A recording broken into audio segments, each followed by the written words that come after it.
दोस्तों नमस्कार। आज 27 मार्च 2026 है और हो चुका है ब्रेकिंग न्यूज का टाइम और देश दुनिया की 10 बड़ी खबर के साथ हम पुनः हाजिर है। और चैनल पर पहली बार देख रहे हैं तो चैनल को सब्सक्राइब कर लीजिए और बेल आइकन प्रेस कर लीजिए। यही खबर। रूस के राष्ट्रपति पुतिन ने ईरान युद्ध को लेकर बड़ी चेतावनी दी है। उन्होंने कहा है कि युद्ध से कोविड महामारी जैसी हालत हो सकता है। मॉस्को में बिजनेस लीडर से बातचीत में पुतिन ने कहा कि मिडिल ईस्ट में जारी जंग के नतीजा का सटीक अनुमान लगाना मुश्किल है। उन्होंने कहा कि जो देश इस युद्ध में शामिल है उन्हें भी इसका अंदाजा नहीं है। प्रधानमंत्री नरेंद्र मोदी ने आज यानी 27 मार्च को वीडियो कॉन्फ्रेंसिंग के जरिए मुख्यमंत्री से बात करेंगे। इस ईरान जंग के बाद बिगड़े हालत पर चर्चा का संभव है। चुनावी राज्यों के सीएम शामिल नहीं होंगे। मोदी ने 24 मार्च को राज्यसभा में कहा था कि ईरान जंग जारी रही तो हालत गंभीर होंगे। अगले समय आने वाले कोरोना जैसी परीक्षा होगा।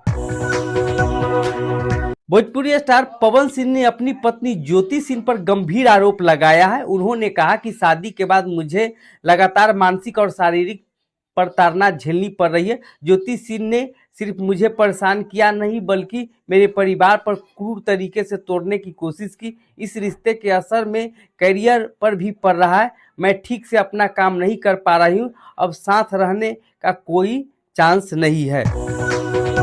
1 अप्रैल से शुरू होने जा रहे नए वित्तीय वर्ष में जमीन का नया सर्किट रेट लागू हो सकता है। इसके साथ ही शाम को यानी प्राइम टाइम बिजली महंगी हो जाएगी। यही नहीं 20% एथनॉल मिक्स पेट्रोल जैसे कई फैसले लागू होंगे। इससे आपकी जेब पर सीधा असर पड़ेगा। पश्चिम बंगाल के दक्षिणी 24 परगना जिले में बसंती विधानसभा क्षेत्र में गुरुवार को चुनाव प्रचार के दौरान भाजपा और टीएमसी के समर्थकों के बीच झड़प हो गई। इसमें 20 से ज्यादा लोग जख्मी हो गए। 8 लोग को हिरासत में लिए गए। यहाँ 29 अप्रैल को दूसरे फेज का मतदान होना है। मधुपुरा में 5 साल के मासूम बच्ची के साथ 45 साल के व्यक्ति ने पंजाब में रेप किया है। बताया जा रहा है कि आरोपी ने बच्चे को बिस्किट खिलाने के बहाने ले गया, उसके साथ दुष्कर्म करने लगा, उससे बच्ची के साथ मारपीट भी की, फिर उसे जान मारने की धमकी देकर घर भेज दिया।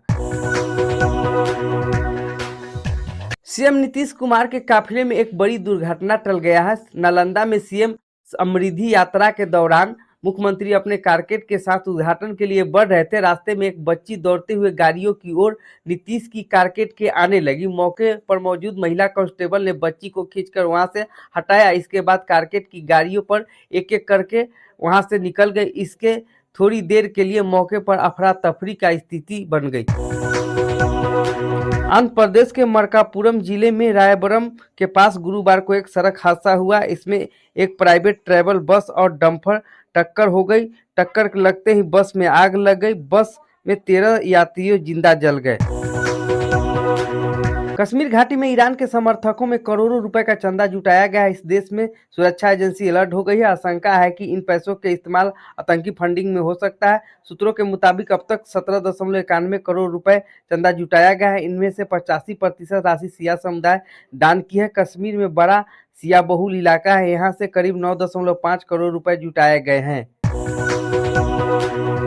राजस्थान और मध्य प्रदेश सहित 5 राज्यों में एक बार फिर मौसम बदलने वाला है। एमपी के मार्च महीने में तीसरी बार तेज गर्मी के बजाय बारिश होगी और मौसम विभाग ने अगले 4 दिन तक आंधी बारिश का अलर्ट किया है। उज्जैन और ग्वालियर और चंबल सागर जैसे ज्यादा असर रहेगा।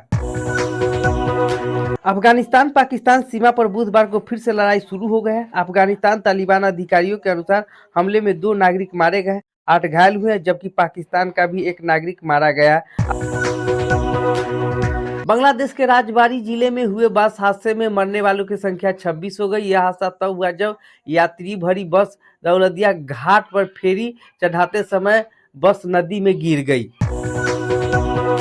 ईरान और अमेरिका इजराइल के बीच चल रही युद्ध का अब इतना बड़ा बढ़ गया है कि हॉर्मुज़ लगभग बंद हो गया है। इस वजह से सैकड़ों तेल टैंकर दोनों तरफ खड़े हैं, आगे नहीं बढ़ पा रहे हैं। इससे तेल की कीमतों पर $100 प्रति बैरल को पार कर चुकी है। इसका असर पूरी दुनिया की अर्थव्यवस्था पर पड़ रहा है। ईरान ने अमेरिका के सीज फायर को प्रस्ताव को खारिज कर दिया। उसने कहा है कि राष्ट्रपति डोनाल्ड ट्रंप की शर्तें पर जंग खत्म नहीं करेंगे। ईरान अधिकारियों के मुताबिक अमेरिका मध्यस्थता देश के जरिए प्रस्ताव भेजा, वह धोखा और जमीनी हकीकत कटा हुआ है। इसके मकसद सिर्फ दबाव बनाना है। ईरान ने कहा है कि युद्ध का अंत तभी होगा जब उसकी शर्तें पूरी होगी। इसके लिए 5 प्रमुख शर्तें रखी है। पहला शर्त यह रखा है कि ईरान के खिलाफ हमले और टारगेट किलिंग की पूरी तरह से रोक होना चाहिए। दूसर का भविष्य में दोबारा युद्ध होने की ठोस गारंटी। तीसर का युद्ध में हुए नुकसान का मुआवजा। और चौथा सभी मोर्चे पर संघर्ष पूरी अंत हो। पांचवा है होमोज स्टेट पर ईरान के अधिकार को अंतर्राष्ट्रीय मान्यता।